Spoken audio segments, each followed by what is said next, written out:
6월 17일 화요일입니다. 오늘 새벽 우리에게 주시는 하나님의 말씀은 창세기 19장 12절로 22절까지의 말씀입니다. 그 사람들이 롯에게 이르되 이 외에 내게 속한 자가 또 있느냐? 내 사위나 자녀나 성 중에 내게 속한 자들을 다 성 밖으로 이끌어내라. 그들에 대한 부르짖음이 여호와 앞에 크므로 여호와께서 이것을 멸하시려고 우리를 보내셨나니 우리가 멸하리라.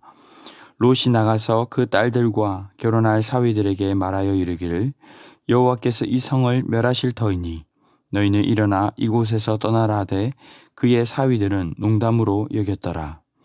동틀 때에 천사가 롯을 재촉하여 이르되 일어나 여기 있는 내 아내와 두 딸을 이끌어내라. 이 성의 죄악 중에 함께 멸망할까 하노라. 그러나 롯이 지체하며 그 사람들이 롯의 손과 그 아내의 손과 두 딸의 손을 잡아 인도하여 성 밖에 두니 여호와께서 그에게 자비를 더하심이었더라. 그 사람들이 그들을 밖으로 이끌어낸 후에 이르되 도망하여 생명을 보존하라. 돌아보거나 들에 머물지 말고 산으로 도망하여 멸망함을 면하라. 롯이 그들에게 이르되 내 주여 그리 마옵소서. 주의 종이 주께 은혜를 입었고 주께서 큰 인자를 내게 베푸사 내 생명을 구원하시오나 내가 도망하여 산에까지 갈 수 없나이다. 두렵건대 재앙을 만나 죽을까 하나이다. 보소서 저 성읍은 도망하기에 가깝고 작기도 하오니 나를 그곳으로 도망하게 하소서. 이는 작은 성읍이 아니니까 내 생명이 보존되리이다. 그가 그에게 이르되 내가 이 일에도 내 소원을 들었은즉 내가 말하는 그 성읍을 멸하지 아니하리니 그리로 속히 도망가라. 내가 거기 이르기까지는 내가 아무 일도 행할 수 없노라 하였더라. 그러므로 그 성읍 이름을 소알이라 불렀더라. 아멘.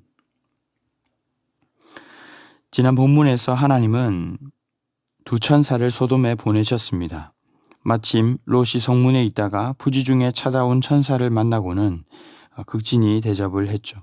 하지만 소돔에 얼마나 죄악이 관영했던지 롯에게 손님을 내놓으라며 그들을 강간하고자 합니다. 마지못해 두 딸을 내어놓으려고까지 했지만 문을 부술 듯한 완악함에 천사들은 이들의 눈을 멀게 만들어버렸습니다. 그리고 이어지는 오늘 본문에는 두 천사들과 이 롯과 그의 가족들을 살려주고자 경고하고 있는 장면입니다. 12절 이하에 내게 속한 자가 있느냐? 내 사위나 자녀나 성 중에 내게 속한 자들을 다 성 밖으로 이끌어내라. 여호와께서 이곳을 멸하시려고 우리가 왔으니 멸할 것이다 라고 엄중히 경고합니다. 이 말을 들은 롯은 얼른 나가서 사위들에게 이 말을 전하지만 14절의 사위들은 노아 홍수 때의 사람들처럼 이것을 농담처럼 여깁니다. 여기에 농담으로 번역된 차크라는 단어는 웃다, 희롱하다라는 뜻으로 아마도 이 큰 성 소돔이 어떻게 멸망할 수 있겠어 하는 생각을 했던 모양입니다. 그리고 어제 본문에서 롯은 분명 남자를 가까이 하지 않은 두 딸이라고 했었기에 이 사위들은 소돔에서 만나 결혼한 소돔 사람들이었을 것입니다. 창세기 13장 13절에서 말씀하기를 소돔은 이미 롯이 가기 전부터 여호와 앞에 악하며 큰 죄인들의 소굴이었습니다.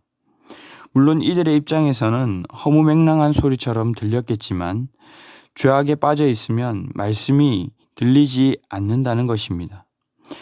다른 생각에 사로잡히면 불러도 전혀 못 듣는 것처럼 우리의 시선이 온통 그쪽으로만 가 있으면 하나님의 말씀을 들어도 들리지 않는다는 것이죠. 결국 동이 터오고 도저히 지체할 수 없게 되자 천사들은 롯을 재촉합니다. 일어나 여기 있는 네 아내와 두 딸을 이끌어내라. 이 성의 죄악 중에 함께 멸망할까 하노라. 하나님의 진노와 심판은 확정적인데 비해서 롯은 그리 급해 보이지 않습니다. 16절에 그러나 롯이 지체하며 상황이 긴박하고 엄중한데 어찌 보면 이 경고의 말씀을 가볍게 여기고 있는 것은 사위들뿐만 아니라 롯 역시 마찬가지인 것처럼 보입니다. 정확히 무엇 때문에 그가 지체했는지 자세히 알 수는 없지만 뒤에서 롯이 하는 대화의 내용들과 그의 가족들의 태도를 볼 때에 그는 이 땅에 대한 미련이 여전히 남아 있었던 듯 합니다. 15절에 보시면 하나님의 사자가 오히려 그의 아내와 딸들의 손을 잡아서 성 밖으로 인도해 내시며 강권적으로 이들에게 자비를 베푸십니다. 그리고 이들에게 산으로 도망하여 멸망을 면하고 생명을 보존하도록 하시지만 롯은 또다시 천사들에게 배부른 소리를 합니다. 19절로 20절에 내가 산까지 갈 수 없으니 두렵건대 재앙을 만나 죽을까 합니다. 저 성읍은 도망하기에 가깝고 작기도 하니 그곳으로 도망하게 해주십시오. 작은 성읍이라 내 생명이 보존될 것입니다. 롯의 말을 들으면 들을수록 참 가관으로 느껴집니다. 수년 전 제가 살던 집 같은 라인에 아래층에서 불이 났습니다. 그래서 집 한 채가 까맣게 다 타버린 사건이 있었습니다. 자려고 누웠는데 연기가 올라오고 온 주민이 다 잠옷바람으로 꼭대기층에서부터 아이나 노인이나 할 것 없이 한겨울에 잠옷바람으로 손살같이 걸어 내려왔던 기억이 있습니다. 그런데 살려줬더니 오늘 롯을 보면 너무 멀어서 못 가겠다고, 또 가다가 재앙을 만날 것 같다고 가까운 곳으로 가게 해달라고 말하는 롯을 보면서 이 롯이 얼마나 교만하고 또 경고의 말씀을 가볍게 듣고 있는가 하는 것을 느끼게 됩니다. 그 성은 22절에서 말씀하는 바로 소알성이었습니다. 소알은 비록 작다라는 뜻을 가진 성이지만 앞에서 창세기 13장 10절에 보시면 이 소알은 온 땅에 물이 넉넉하고 여호와의 동산 같고 애굽 땅과 같은 곳이었습니다. 그는 이런 상황에서도 어쩌면 자신의 갈 곳을 철저하게 육안으로 물색하고 어쨌든 좋은 곳, 안전할 것 같은 장소를 찾고 있는 것이죠. 하지만 이러한 황당한 요청에도 두 천사는 그의 요청을 또 허락합니다. 그리고 그가 안전하게 빠져나가기까지는 아무 일도 할 수 없노라, 그 땅을 멸하지 않겠다고 그를 보호할 것을 말씀하고 있습니다. 이것은 아브라함과 하신 언약을 지키시는 측면도 있을 것입니다. 사랑하는 성도 여러분, 오늘 본문을 묵상하시면서 어떤 생각이 드십니까? 먼저 소돔 사람이었던 롯의 사위들을 보면서 더 거룩히 살아야겠다는 결단을 하게 됩니다. 사무엘상에도 보면 그렇지만 하나님의 말씀도 그저 듣는다고 다 들리는 것이 아닙니다.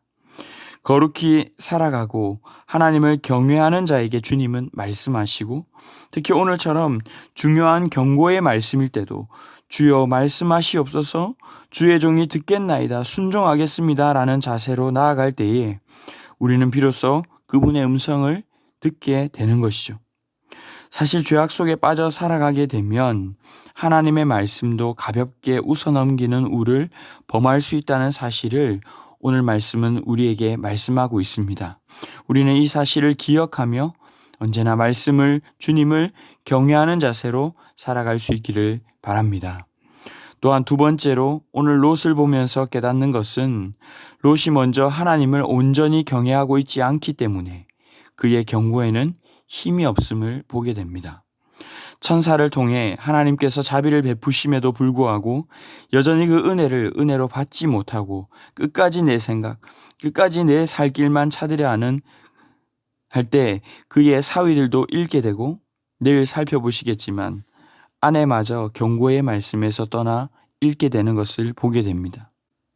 남편을 잃은 딸들은 자신과 음행함으로 인해서 모압과 암몬의 조상이 되어버립니다.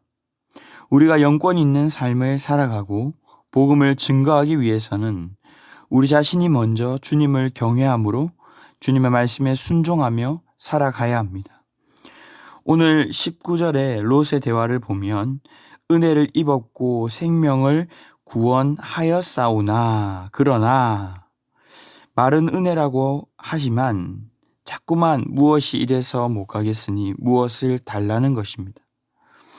불평하고 다른 옵션을 먼저 제시하며 내가 원하는 것을 요구하기보다는 이미 베풀어 주신 은혜에 감사하며 계속 은혜를 구하며 살아가는 우리 모두가 될 수 있기를 바랍니다. 이제 말씀을 맺겠습니다. 우리는 어떤 태도로 살아가고 있습니까? 하나님을 경외함으로 은혜에 감사하며 거룩하게 살아가고자 애쓰고 있다면 경고의 말씀을 주실 때도 바르게 반응하게 될 것입니다. 그리고 다른 이들에게도 소위 영권 있는 삶을 살아갈 수 있을 것입니다. 하지만 오늘 롯과 같이 나부터 거룩하지 못하고 그저 눈앞에 보이는 것만을 쫓아가게 될 때 우리는 힘없는 신앙인, 이빨 빠진 호랑이가 되어버릴 것입니다. 바라기는 말씀이신 주님을 경외하고 순종함으로 걸어가시고 이 땅을 심판하러 다시 오실 그 예수 그리스도를 증거해 나가는 삶이 되시기를 바랍니다. 그래서 믿지 않는 자들까지도 참된 영생의 복된 길로 인도하는 영원권 있는 삶을 사시는 우리 모두가 되시기를 주님의 이름으로 축원합니다. 기도하겠습니다. 사랑의 주님 감사합니다. 소돔에 사는 자들같이 죽을 수밖에 없었던 저희를 주님의 자비로 구원해 주시고 예수 그리스도를 통해 살 길을 열어주시니 감사합니다. 하지만 때로는 그 은혜를 받고도 자꾸만 우리가 원하는 것, 눈에 보이는 것들에 집착하며 주님을 이용하려 하지는 않았는지 돌아봅니다. 주님이 주시는 분명한 경고의 메시지에도 가볍게 흘러듣지는 않았는지 회개합니다. 주님의 음성에 민감하게 하시되 먼저는 주님을 경외함으로 듣고 순종하고자 하는 자세로 살아가는 저희가 되게 하여 주시옵소서. 그리하여 영권 있는 삶, 영혼을 살려내는 귀하고 복된 삶이 되게 하여 주시옵소서. 이 모든 말씀 우리 구주 예수 그리스도의 이름으로 기도드리옵나이다. 아멘. 이 시간 함께 기도하실 때에 주신 말씀을 붙들고 기도하시고 주간 기도 제목을 따라 환우들과 섬김 사역을 위해서 기도하겠습니다. 주보를 보시고 환우 명단을 보시며 특별히 항암 치료 중에 계신 분들, 또 영적, 육적, 정신적으로 힘든 분들을 위해서, 연약한 성도들을 위해서 기도해 주시기 바랍니다. 우리 교회가 기쁨으로 섬기는 교회 되도록 모든 섬김 사역 통해 세상에 소망 주는 교회 될 수 있도록 합심 제목과 개인적인 제목으로 기도하도록 하겠습니다. 함께 기도하겠습니다.